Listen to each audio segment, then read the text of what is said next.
let's talk about the Oscars in terms of snubs. Top 10 snubs of the last 10 years. Acting, so supporting, lead.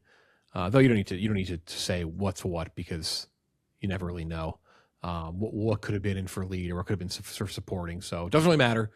Top 10 Oscar snubs the last 10 years. We're talking acting. Ken, Jack, Gooch, myself, then Clemmer, then it's Snakes Back, and then myself and Gooch with the extra picks this week. Ken, Jack, number one snub of the last 10 years. Kind of easy, because at least for me, because it's one that I was very, at least on LCB, very, very loud about and very annoyed about and hated the fact that he got snubbed. I'll go with Delroy Lindo into Five Bloods. I think that performance in that movie was unfucking believable, like delivering these like Shakespearean monologues into the camera. And when I went and like looked back, I'm like, I must have tweeted like 1,000 times about this, and I did. Like I was pissed that he did not get nominated. He not only should have been nominated, he should have been like the clear no-brainer winner that year for Best Supporting Actor, and he didn't even get nominated. And I think that's crazy. I think it was borderline criminal. And what sucks is like he finally gets his nomination now with Sinners, and he has no chance. He's like fucking plus 3,000 or whatever.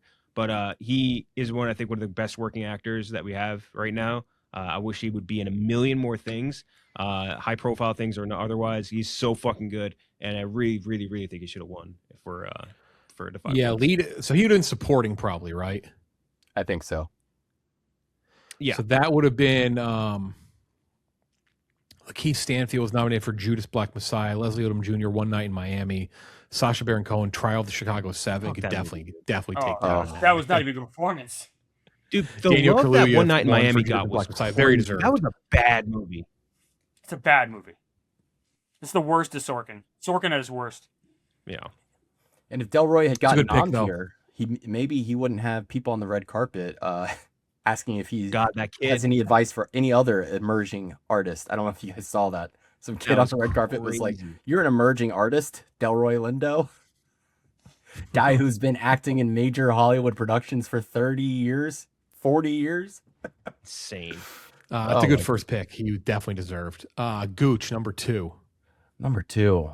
I'm between a couple guys, but I do think, Jeff, you'll take one of these, so I'm going to leave them up for you. I'll go with Ethan Hawke in First Reformed. 2017 did not get nommed. I think one of the best performances of like the century. It's one of his best, if not his best performance, which is really saying something for an actor of his caliber. Just a movie that got overlooked, unfortunately, because I think it really resonates even today. That feeling of just helplessness in the face of like a world in disarray, and he plays it perfectly. And it's just so somber, so frustrating, and beautiful. I love that performance and that movie. Maybe not the person who made it, but Paul Schrader, you're a troublesome man, but great movie. Great movie. Yeah, First Reformed is one that I often forget about, which I really shouldn't. And that is definitely a role that is probably one of his best, which is crazy to say because he has just a long list of incredible performances. That's a good one. I actually didn't have it on my list, and that was definitely an oversight. Yeah. Another religious Amanda Seyfried role. Oh, First yeah. Reformed. That's right. All right, so Delroy Lindo, good pick. Ethan Hawke, too. And I think it's the one you were implying, and that's Adam Sandler, Uncut Gems. Number one on my actually, list. wait, let's talk about, so that would have been the 2018 Oscars, Ethan Hawke. So the award show for 2018, so the lead actor that year was Rami Malek, Christian Bale, Vice, Bradley Cooper, Star is Born, Willem Dafoe, At Eternity's Gate, Viggo Mortensen, Green Book. This is the low point for the Oscars, I think. This is their worst ceremony of all time. In terms of winners, this is a really, really, really, really bad. When I was looking at it, I was like, holy shit. That's an Oscar, by the way, that if that had been 2 or 3 years later, I think Black Panther would have won Best Picture given the voting pool. I think if they would have released results, I think Black Panther probably would have been 2 or 3. That's where people were like, that actually might win. And then Green Book obviously ended up winning. Green Book. Do you ever see that clip of Spike Lee talking about when like these British guys on the carpet, they ask him like, "Oh, what do you think of Green Book?" And he's like, "How do I say it in a language you guys understand? Not my cup of tea." And he's like, that's right.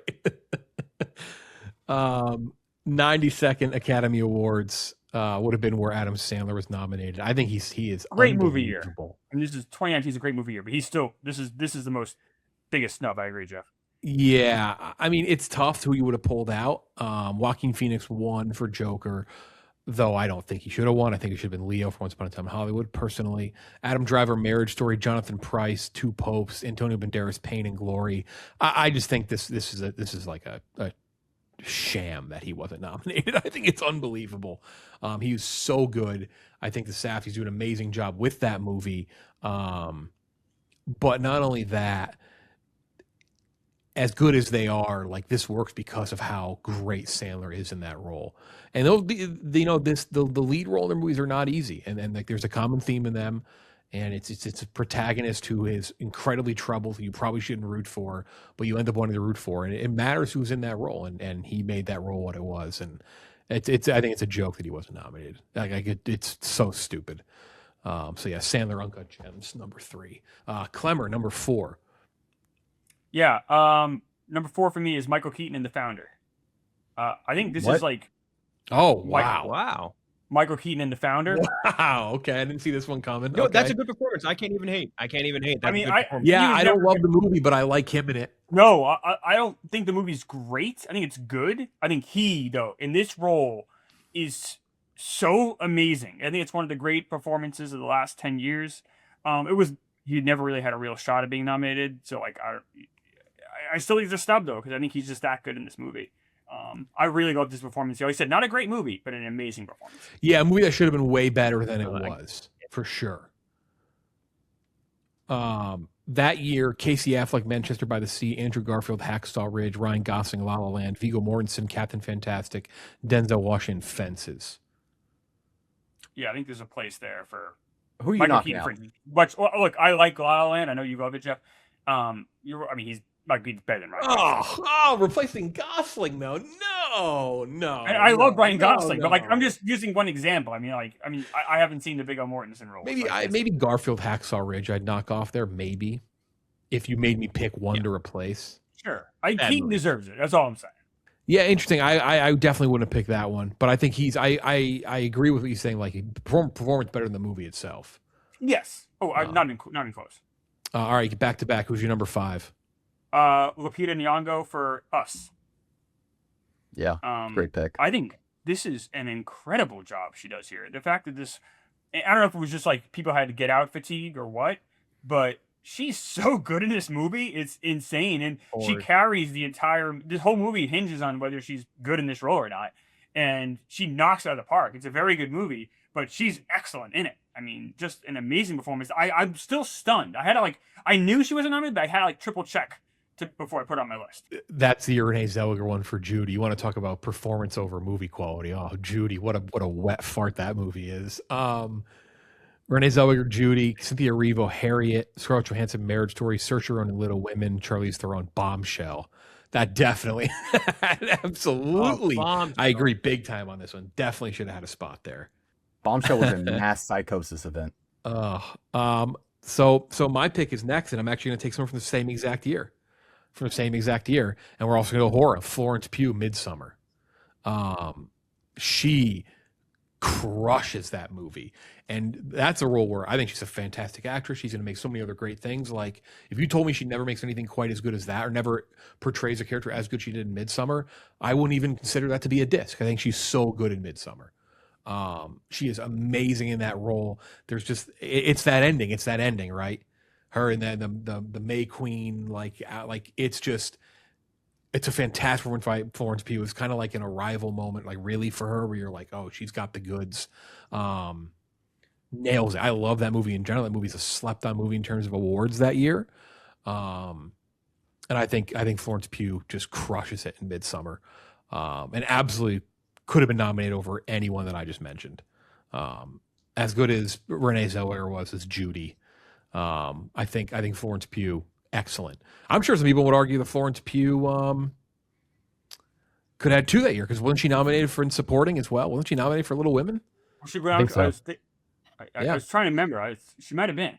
But I think as good as she was in Little Women, as good as she is in all her other roles, I think she's amazing in Midsommar. So yeah, that's number 6. That's my second pick. That's a great pick. Gooch, 7. We're going to go back to last year. We're going to go with Timothée Chalamet. who is nominated for the wrong movie because he Yeah. was snubbed for Dune Part 2. Yep. He is so fucking Yep. good in Dune Part 2, and it is bullshit that the Academy will not recognize these types of movies when you have some of the best actors alive in this film turning out really fucking fantastic performances. And the same thing did happen to Lord of the Rings, and it's very clear they're thinking about doing a Return of the King kind of treatment for this, but I think we'll look back at this, especially if Messiah or Part 3 is as divisive as the book readers are saying it will be, and wonder why didn't we award him here? Because there's a few scenes in this movie where he just takes over and elevates it to an all-time level. The scene in the caves where he's delivering a speech in a fucking made-up language and you can understand the entire sentiment without the subtitles. You understand exactly what he's trying to get across. It's remarkable. I think it's honestly, even with this year, like it's right there with Marty Supreme as my favorite performances. I would agree. I mean, I'm a big time proponent of those movies. Not that that's like a unique take. A lot of people are, but I think the War Tribunal scene, if you were to show like like they show the clips at the Oscars, are they going to do that? Did they do that last year? Anyway, that's, when you have that moment, like the clip that shows like why they're nominated, if you would have stacked that up with all 5 from last year, Coleman Domingo, Ralph Fiennes, Conclave, Coleman Domingo, Sing Sing, Sebastian Stan, The Apprentice, Timothée Chalamet, Complete Unknown, Adrian Brody, The Brutalist, that War Tribunal scene is as powerful of like a delivery and performance as anything there. Maybe because in a different language, a made up language, right? I don't know. Maybe that's like part of it, but that's the role where he is just commanding the screen. He commands it as Paul Atreides. Also sounds like the son of Oscar Isaac, by the way. I've always been fascinated by that. Like he sounds like Oscar Isaac yelling when he yells in his movies. Anyway, I agree completely. Chalamet is completely disrespected on Dune Part 2 by the awards, which is bizarre to me because Dune is not disrespected by awards. Like it's a widely nominated movie and a movie that wins awards. So it's like one of the things like that doesn't right. We just talked about Midsommar, Us, right? Like they don't typically, horror is like the fact that Amy Madigan got nominated is like amazing. Yeah. But like Dune is a nominated movie. Yeah. So it's like, but not for acting though. I guess. Right. It's like, okay. It's like, he's if you think it's amazing for everything else, like, hello. Is he better than he was in Dylan? Is he better than fucking? Is he better than Ray Kroc? I think he for sure was better than the Dylan movie. For sure. I mean, Dune 2 was better than the Dylan movie, so I'll give you that. Yeah, it's all. Yeah, that's the difference. That is the thing, Clemmer. I would, if I was to choose which performance to knock out of those nominations, it would be his own performance in A Complete Unknown. I agree. Okay, that's fair. I think that's actually like what ended up happening was like they decided to push him for that movie instead of, because he just felt like that was almost never, once we got to November, December, that Paul Atreides performance just completely fell out of the conversation. It became all about his Bob Dylan performance, which is, I think, a massive, massive shame. Yeah, I'd agree. Ken Jack 8. I'll go with, it might be kind of a boring one, but I do think that for one of the best movies of I would say the best movie of the year it came out, a movie that really relies on his performance. The fact that he didn't get nominated, I think, is kind of crazy. I'll go with Kang-ho from Parasite. I think that movie really, really hinges on his ability to do a lot of things. And when you go look at that field too, it's like, how do you not nominate this guy who everything really came down to, can he get feelings across both in saying things and not saying things? Like one of the most iconic scenes of that movie, he doesn't say a word. It's just zooming in on his face as he's driving that guy around, as he's like, that the dude's like basically bragging about his wealth, and you see just a pure disgust on his face and pure hatred, and like you get so much across from a look. I think they were an extremely impressive actor, and I think that the fact that he was nominated is an absolute crime, and he should have been. Yeah, Parasite was another one where it's like kind of bonkers that it got not as many nominations as it did and as much respect as it did, and it didn't 2019 hit home. Was maybe the best movie year ever. The acting is fantastic in that movie. I know, but you remember the year though. 2019, what I said, was for sure maybe the best year ever. So it's a tough, and we already had on Sandler not get like this is a tough year. Mm-hmm. For sure. But also the other thing too is it wasn't really in the conversation. No, he wasn't. Yeah. I remember, did Parasite won Ensemble, right? At SAG? I don't remember. I think it did. But like Willem Dafoe in Eternity's Gate, Viggo Mortensen in Green Book. Well, that was in Green Book. Rami Malek in fucking Bohemian. Like that was 2 years before. Missing your years. Was this 19 or is this 20? No. 20 Oscars, 19 movie, 20 Oscars. Yeah. Yeah. 20 this is like Oscars the out Once there. Upon a Time in Hollywood, the Little 1917. Like this was this year was stacked. The forward one. Okay, I'll do the Oh, same. it's I'll Uncut do the same Gems. exact thing on this one. Antonio Which- Banderas.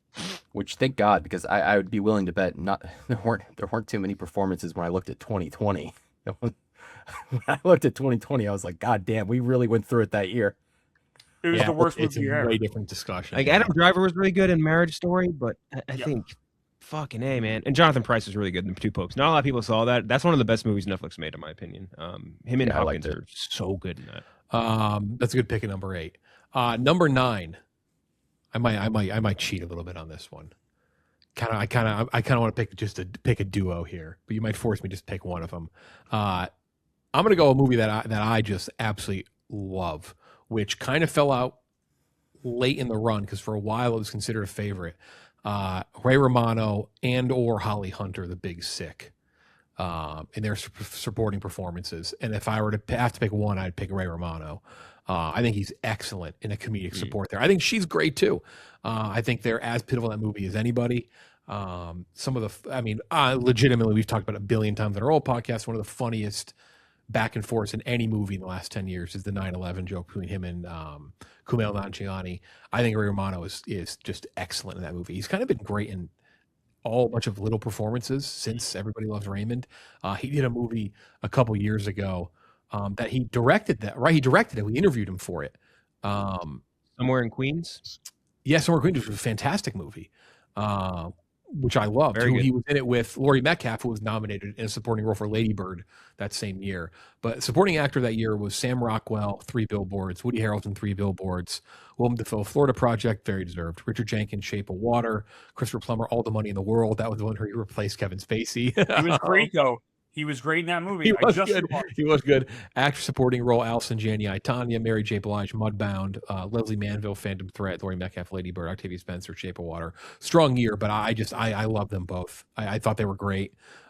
Sometimes you don't need to blow me away with some incredible method, crazy performance. Sometimes it's like the simplest comedic, heartfelt performance that really nails it. I thought they were both great. You only get one. I'd pick Ray Romano if I had to only pick one, Right. but I thought they were both grossly snubbed that year.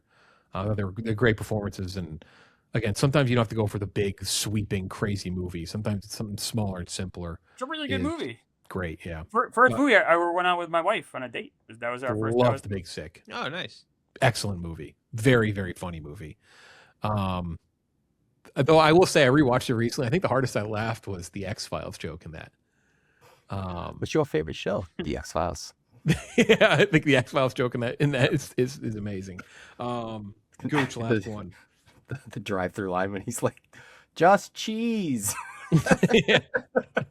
Oh my God, that's great. God, there's a lot. I wrote down way too many things, but I think this list would be really incomplete if we did not have Toni Collette and Hereditary on this list. That's a good pick. Yeah, back before A24 was the machine that it is now, it led things off. I think this is their first movie, Hereditary. Ari Aster's big feature, and yeah, she's just fucking incredible in this movie. Like, obviously been mean to death with like the reactions that she has, but that really speaks to like just how much she's going for it. Like, she really fucking goes for it in this movie, and it works. And like the screaming, the "I am your mother," like terrifying. She's the scariest part of the movie. She's just one of our best. It's a fucking shame that they didn't recognize it, because I do think there was a feeling in the air, and I don't remember it too vividly, but I do think there was a feeling in the air that she would break through and get a nom and maybe get a win, and she just got left off. But yeah, Toni Collette. Yeah, there's a lot that I wrote down that weren't on here. There was probably one that I feel like definitely should be on here. Was probably Renata Reinsva for Worst Person in the World. She wasn't nominated? No. Nope. Oh, No. That movie wasn't even nominated for an Oscar, period. Do you want to go back and replace one of yours now? You want to replace Michael Keaton? No, I'm happy with my picks, but I would have my list. I don't even know. I have so Yeah, many I names. would. I was between her and Ray Romano, but I've championed Ray Romano in that movie so much. Like, I got to pick Ray Romano. Mads Mikkelsen, Another Round. That's another one which I think is a crazy snub. Yeah. Willem Dafoe, The Lighthouse, Yeah, I had both of them. supporting role. Ben Foster, Hell or High Water. I always what like I that had. Jeff Bridges got nominated, but I Yeah. think I would have taken Ben Foster. Me too. Daniel Kaluuya, nope. Matt Damon, we just talked about this last week. Matt Damon, Oppenheimer. I think it's crazy to get Mhm. nominated. Greta Lee, Past Lives. Oh, Wait, And then really? yeah. let's shout out to one. I thought Gooch might rip it at the end there. Tom Cruise, Mission Impossible Fallout. Come on, It's, who's beating him running? Who's beating him running? my 2022. I have 3 names written down for 2022. It's Tom Cruise, it's Gabriel LaBelle, The Fablemans, which I also really he like. was very good. Zoe Saldana, Way of Water, as Nick Fury. Of course. Come on, great I performance. had Jesse Plemons, Joel Edgerton from this year. I had Zac Efron for Iron Claw. I think he was really good. Yeah. Damn. Talk Yeah, about it Iron yet- Claw movie No. that many people said was kind of left That on the got- that chopping got- block for no That got reason. screwed. Ben Affleck Yeah. in The Way Back. We talked about that last week. John Goodman in 10 Cloverfield Lane. Yeah. He was so good in that. Really And good. then Bill Skarsgård for It. Like, Yeah, Pennywise. yeah. He terrifying. is. I mean, again, I talked about it a bunch in the show when we talked about what we're watching. I enjoyed the Pennywise show. I think it's actually like a very enjoyable, fun show, and more people should give it a try. I think even if you don't like it at all, it's impossible to say he's not unbelievable as Pennywise. He is incredible as Pennywise. He's so It's good. like it's absurd how good he is in that role. especially that Um, first It movie, which the second one doesn't really work. The first one's really good. Yeah. I had Um, who else? I had Amy Adams in Arrival. I was surprised. Yep. That was kind of a crazy one. Aquafina in The Farewell was one I still kind of sticks with me as being like when that movie gets like thrown out there. It's like, yeah, the girl that does like the black scent is doing like a very like very measured sort of like sad drama movie in China, and it was awesome, and she was really fucking good in it. Taron Egerton in Rocket Man, I think, is one of the most no-brainer ones. That was my next one on my list. Like, if you're gonna nominate Rami Malek, you have to nominate Taron Egerton. Like, there is no A without B, and I cannot believe he did not get nominated. That's what made it sting so hard. Was Yeah, fucking made it way worse. Eddie Murphy, Dolomite. that one really should good. definitely been on our list. I think that was probably a miss. Mark- Yeah, Tommy Lee Jones and Ad Astra. I always champion, but not a lot of people saw that movie, unfortunately. I thought about writing he's- him down. He's just in it for 10 minutes. He's in it for so short. Bro, fucking, he's in it longer than Tiana Taylor's in one battle. Like he's fair. The entire third act, basically. But Mark Rylance in The Outfit also is one which I think not a lot of people saw that either. He was fucking good in that. He was good. The movie falls apart, but he was good in it. That's fair. Movie, whatever. He's really good. I think. He's good. That's fair. That's fair. I don't know if I'd have him on this list, but it is a good performance. He was like the very last one on my ranking there. Yeah. And then I do have a few more. The circus for War of the Planet of the Apes. I just Yeah. Yeah, I thought that would be an interesting spot to recognize like what he's Sure. given to the industry, and I would love for at some point. I do say Zoe, but like and Andy, at some point the Oscars do need to recognize the mocap performances. I think it'll be a bigger part of the industry going forward, and I think they are very much real performances. The way they are shot, the way they are performed, I think it's very much worthy of recognition at some point. Gosling in First Man, a movie that I really love. I get people's hangups on it, but I think he's really fucking good in it. Pattinson in The Lighthouse, J-Lo in Hustlers. That was a thing at one point. Yeah. Remember? yeah, that J-Lo? was. I was kind of surprised when she wasn't She's awesome. nominated, right? Yeah. Zegler Yeah. and West Side Story, a movie that just kind of got overlooked across the board. And then Sebastian Stan should have been double nommed, I think, last year. He got nommed for Different The Man, Apprentice, but I think he should have gotten nommed for A Different Man as well. Different Man is Really better. good. Yeah. I had him on my list later on for I, Tonya. Yeah, he was good in that too. Good fucking actor. Really good in that too. That is it for Ken, Jack, Gooch, Clemmer. I'm Jeff Phillip. We'll talk to you next time.